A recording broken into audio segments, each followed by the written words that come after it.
Joining me right now to talk about this, I've got Dr. Raywat Deonandan, an epidemiologist and science communicator at the University of Ottawa. Hi, Doctor. Hi, how are you? Thank you for coming back on the show. We appreciate it. Oh, my pleasure. So the Prime Minister there pledging to help provinces with contact tracing and data sharing. I know contact tracing takes a lot of manpower, a lot of volunteers, a lot of people doing that work. How critical is it that this data is shared right across the country? It's pretty important, and one of the main reasons is that people do travel in between provinces. They probably shouldn't be doing so now, but it does happen. So if you had a province-only contact tracing regimen, as we will have in some capacity, and you cannot figure out who you were in contact with before entering the province or leaving the province, then that's a gap in your information set, and that could lead to further infection. So having some coordination federally is pretty important. And what about a tracing app?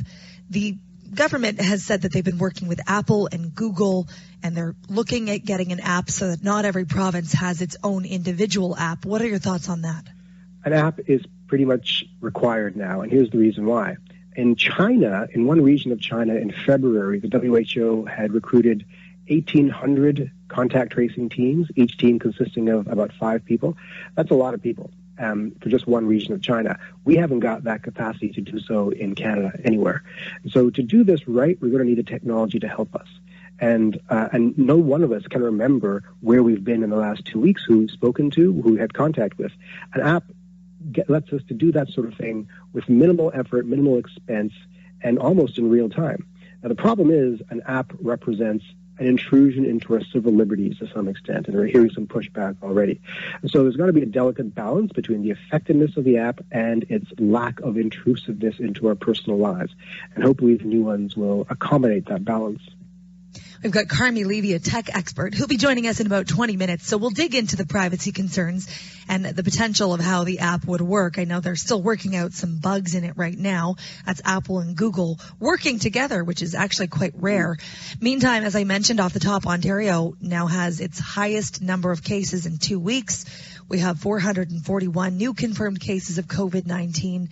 That's the highest number since May 8th. Now, some people are looking at those numbers, Doctor, and they're feeling anxious. They're feeling skittish about the reopening. What do you make of the numbers? Well, I mean, they're not great. My feeling is there's always going to be noise in the system. The curve does not come down smoothly. It's going to be jagged. What we care about is what happens over the course of about 5 or 6 days. And right now, we're not there yet. If we see consistent increases over 5 or 6 days, then I think we may be on an upturn again. Right now, I don't see any cause for concern. I suspect there may be something resembling in the unclogging of a data pipeline, as I call it, because Ontario is pretty inconsistent and slow in the way that we report cases from various corners of the province. That might be what's happening. More than likely, we may be seeing the result of the warm weather showing up 5 days ago, now manifesting as some new cases. But I'm not overly concerned just yet. But we'll talk again in a few days and see if I am. Right now, there's no reason to panic. The curve is jagged little curve. All right. Interesting. Try and keep that in mind. I'll think of Alanis as I say that back to myself. Looking at the daily cases can be a misrepresentation of the actual trend. You have to look at the curve overall over many days. Of course. And when do you think we will actually see the impact of the reopening? Because it started in earnest, or phase 1, as they've dubbed it, began on Tuesday. Okay, so it takes about a median of 5 days before symptoms arise if you've been infected. But then you have to get tested, and it takes about another 5 days for the test results to come back. So in general, 7 to 14 days before a true set of infections is manifested in the data, so 2 weeks. Mm-hmm. Okay. At what point do you think that we have to call it? What numbers would you need to see when you would actually say, all right, the government needs to reverse its reopening approach. This is not working. Right. I look at something called the test positive rate. That's the percentage of tests that we do that come back with a positive result. And the WHO says if that number is 10% or less, you're probably doing enough testing. We're at about 5% at this province, which means we're doing sufficient testing to understand the disease, according to WHO. I would like to see that number come down to 1 or 2% before I'm confident that anything should be opened up in earnest. But we're opening up anyway. And if that number goes above 5%, I think it's time to really give some serious thought to what we're doing here. And of course, the number of deaths per test is also possible. to look at. As the testing unrolls in a new strategy, we're going to include what we call active surveillance. That's actively hunting for the virus, doing random screening in places where we don't think it currently exists because we need to catch those asymptomatic carriers. When that happens, we're going to see the number of cases go up because we're testing more people. That's not what we should look at. We should look at the percentage that come back positive from the tests that we do. So that's going to be an important conversation to have when these new numbers start to scare people. But again, it's the test positive rate that I look at. And of course, this number we call the reproduction rate, R. That is the average number of people that a single infected person will infect during the course of their infection.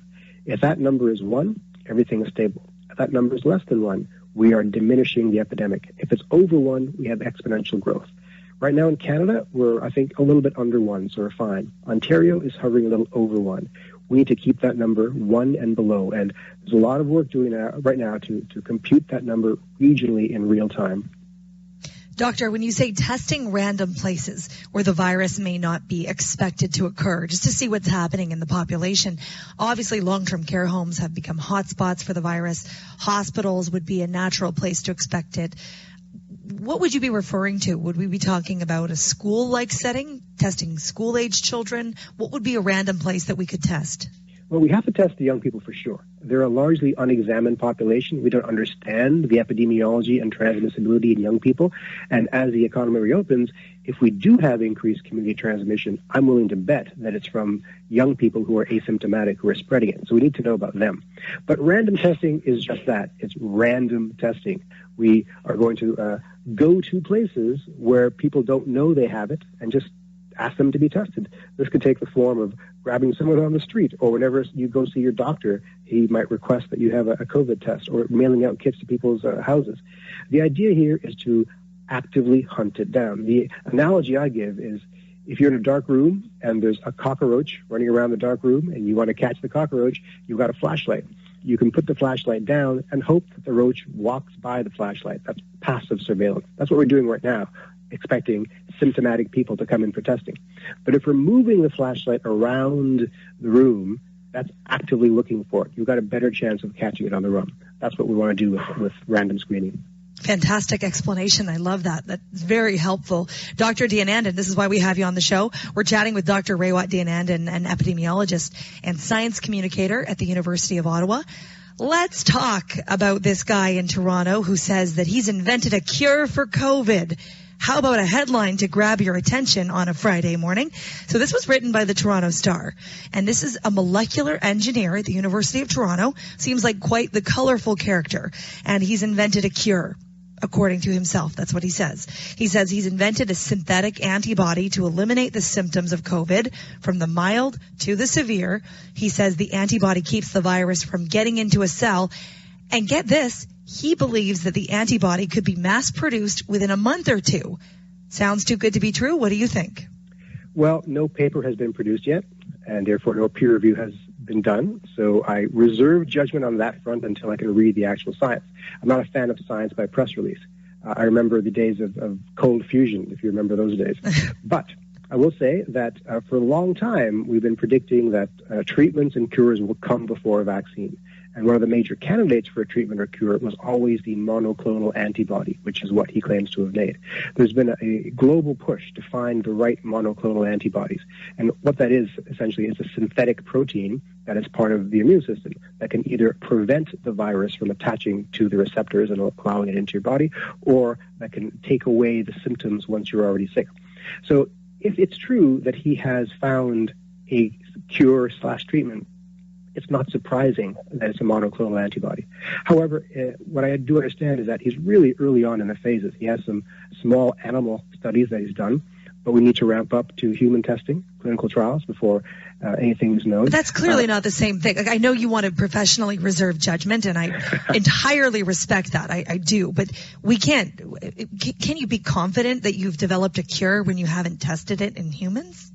No, it's obviously a little bit of rhetoric going on here. It's a bit of a stretch. A bit of a stretch. I mean, it might be. It absolutely might be. Sure. If it was going to be, it likely is a monoclonal antibody, so it makes sense on its surface. But monoclonal antibodies have been used to treat cancers and anthrax and other things like that. So we have a track record with them. There's a danger to them, though. They do have a lot of side effects. They can lead to lung issues and kidney issues and things like that. So a lot of efficacy and safety studies have to be done before we roll this out in a huge way. But I understand that he's in talks with the government to fund the next clinical trial phase, and I hope and I pray that he's right. Yeah, he said, can I just read my favorite quote? I'm not mocking him. I love how funny that he is. He was asked, how are you going to make all this? So you've developed the cure. Okay, we'll play along. You've developed the cure. Great. What do we do? How do we get it out to people? How can we make it? This is a direct quote, verbatim. It's kind of like making beer in vats. Clean out the tanks and do it again a few weeks later. Give us millions of dollars and we'll give you kilograms of the drug. Plain and simple. He's not wrong. That is essentially what it is. This is why the monoclonal antibody process is so seductive. It's kind of like the idea of taking a recovered person's blood and spinning it down to get the antibodies and giving it to a patient. It's the same idea, except instead of getting recovered patients that donate blood, you manufacture this stuff synthetically in a factory. So it is a simple manner of manufacturing it. The question is, can we test it in time to make sure it is safe and effective? Then when that information is back, then we can crank up the manufacturing and get it out en masse. Finally, I just want to ask you about the latest information from the Center for Disease Control. The CDC has clarified that the coronavirus does not spread easily through contaminated surfaces. So they're saying that you're at much less of a risk of catching the novel coronavirus by touching a contaminated surface than by standing close to people, right? Because of the way that the droplets can spread in around 2 meters or 6 feet away if somebody sneezes or coughs or talks, speaking moistly, as the Prime Minister has put it. So this has once again opened up the whole conversation. Do you wipe your groceries down or do you not? And now people are saying, well, the virus doesn't spread that easily. The CDC said it, so I'm not wiping down my groceries anymore. Where do you fall on that? Okay, so it's true. There is much less risk from touching surfaces than there is from breathing in other people's moist speech. However, there is zero risk. So if your goal here is to reduce your risk as low as possible, wipe down your groceries. If you're okay with a little bit of risk, don't wipe down your groceries. I will say, though, that now that the caseload is so low in our community and it's safe to go outside and the chances of encountering someone with the disease are small, our goal here as a community is to keep that number as low as possible, to keep transmission as low as possible. The more that we can do as individuals to keep that reproductive number down, then the more likely we can keep our economy open. So it makes sense then to do everything that we can that doesn't cost us any money or any additional stress. And if that means wiping down your groceries, if 1,000 people, of 10,000 people wipe down their groceries, maybe one person doesn't get sick. That seems like a very low reward to risk ratio, but the risk is so small. Why not do it? Dr. Deonandan, appreciate you coming on the show. Thank you so much. Thank you.